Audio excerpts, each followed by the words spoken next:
Uh, Tell me a little bit. Have you been to these cheer competitions with your kids before? This is the first year that I've actively been going to cheer. No, both of my sons wrestle, so I normally was the father that went to the wrestling matches, and my wife normally went to the cheer events. But this Okay. is the first year that I've actively been going to cheer events. Oh, okay. Okay. Well, before all this happened, what'd you think of that spectacle? Before this all happened, I enjoyed it. It's a lot of waiting around and sitting and doing nothing, but I enjoy it. I get to watch my daughter do something that she loves to do. Yeah, understood. Mine is a theater kid, so I know the routine. Some similar stuff. Um, what day was it that you were here? And you told me this on the phone, but to just give me your memory of the events and how things happened. My wife flew in Thursday. They had a practice on Thursday. It was a Thursday through Sunday event. Obviously, they flew in because they had practice at there. I wasn't even supposed to be there at this event. She was just supposed to be there, but we had decided, it was good for me to show up and surprise my daughter. So I took a flight early Friday morning and got there about Friday at like lunchtime and picked her up and act like the Uber and took her to her event. She was one of the cheer teams that was on what do they call that? Like the battle or the battle of the ravine, the battle of the arena. She was one of the showcase teams to get picked to do that. And you told me before, if you can just tell me what happened, you were coming or going from the convention center in that walkway to the Omni. Uh, Tell me we that. were we were in the ballroom for our minis. I call them our minis, but our smaller, younger team. They had their awards in the ballroom. Their awards were around 12:30, 12:30, and we were on our way to the convention center. So we were coming down through the Omni and coming through the Skywalk, and it was literally chaotic at the time. I mean, they were serving alcohol on the left side as you were going to the convention center, and they were serving food on the right side of the hallway, and it was literally cheek to cheek the whole way through the Skywalk. Well, our team was walking through the Skywalk, and it's literally bumping into each other. Everybody's trying just to get through because they had things where they needed to be. And my daughter was in front of an older cheerleader, and we were walking through the crowd, and this husband and his obviously wife now were in front of us holding alcoholic beverages, and he had nachos in his hand. Like they had just gotten food from the concessions there, the mini pop-up alcohol sales.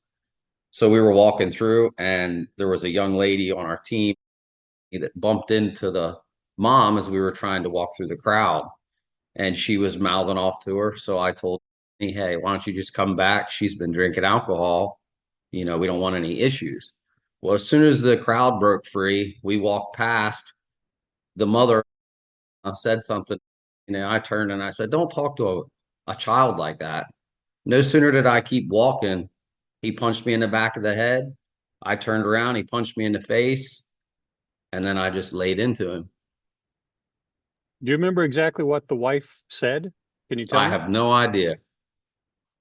I was walking and it was so loud. And I just said, don't talk to a minor like that.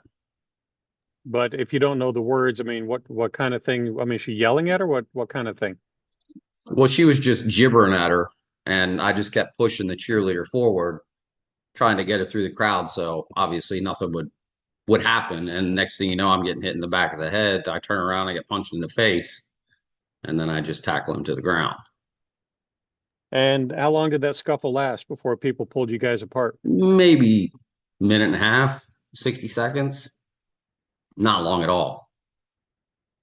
Do you remember any of it? Just or anything that happened during that minute and a half? Not really. I remember tackling him and me getting pulled off and thrown on the ground by an off-duty U.S. Marshal, and that's about it. And then after you were separated, what happened? I was literally flagged down by a Dallas PD police officer, and he asked for my information. I gave him my ID, and we were standing there in the skywalk. And literally, like 5 minutes after that, all hell broke loose. They said there was an active shooter. In my mind, I thought the guy that I was in the scuffle with had fled because he had ran. Him and his wife ran. They didn't get his information or anything. I thought he was coming back to shoot me, honestly. But the distance between your fight and everybody freaking out was 5 minutes, you said? Maybe a little shorter than that, but I was talking to the police officer for a good bit. I'd give him my ID and my information. I mean, it could have been a small amount of time, but it felt like forever. Okay, but there was enough time for you to be giving your information to a cop before Yes. all hell broke loose. Yes, sir. He had my identification in his hand. And it the craziness broke out around you too, not just back in the convention center, Everybody was running into the Omni from the convention center. And I mean like a wave of people like you've never seen. but you were in the Skyway. You were not I in the was convention standing in the center, right? skywalk with the Dallas Police Department officer. And everybody came running at you. Correct. You told me this on the phone, but what's your belief in what everybody has said up to this point that your fight with this guy had something to do with everybody panicking? I think it's a cover up, in my opinion. They're saying it was polls, it was over nachos, it was over a scoring. None of that's true. That's far from the truth. I mean, we had fought on carpet, so I don't know what poles would have fallen or made any noise in that area. And people were running toward you, not away from you. Well, there were people running towards me at one time, and then there were people running away from me at one time.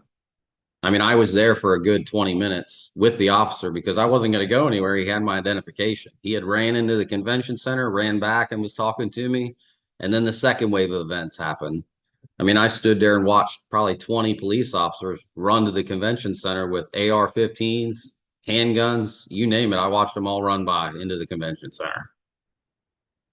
Well, this many days, actually weeks out now, what's it like to be allegedly at the center of this? I mean, that's the only reason you're talking to me is because you want to, you want to finally clear your name, I guess, because people are pointing to you two guys, or at least that's what they told us as why the craziness happened that day. Well, for me, honestly, it's been absolute hell because they had my information. My name was released. Obviously, you requested the police report, which is what I read in the news. So everybody knows who I am. They know where I live. I mean, I have people messaging my daughter. I mean, it's more of a threat thing now for me. And literally, I was the one that was assaulted, and I just want my name cleared.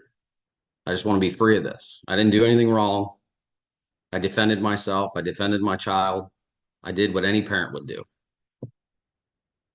Your belief, then maybe my last question to your belief, what should happen to the other guy at this point? Oh, he should pay the consequences of what he caused. At least aggravated assault, any kind of assault and disorderly conduct. I mean, not only that, I mean, there was a minor involved, so there should be charges for the mother for creating the chaos. I mean, who knows? It's beyond me, but something should come out of this. What have detectives told you at this point if they're going to pursue anything? Do you know? They said it could take a week or two. They have to talk to their superiors.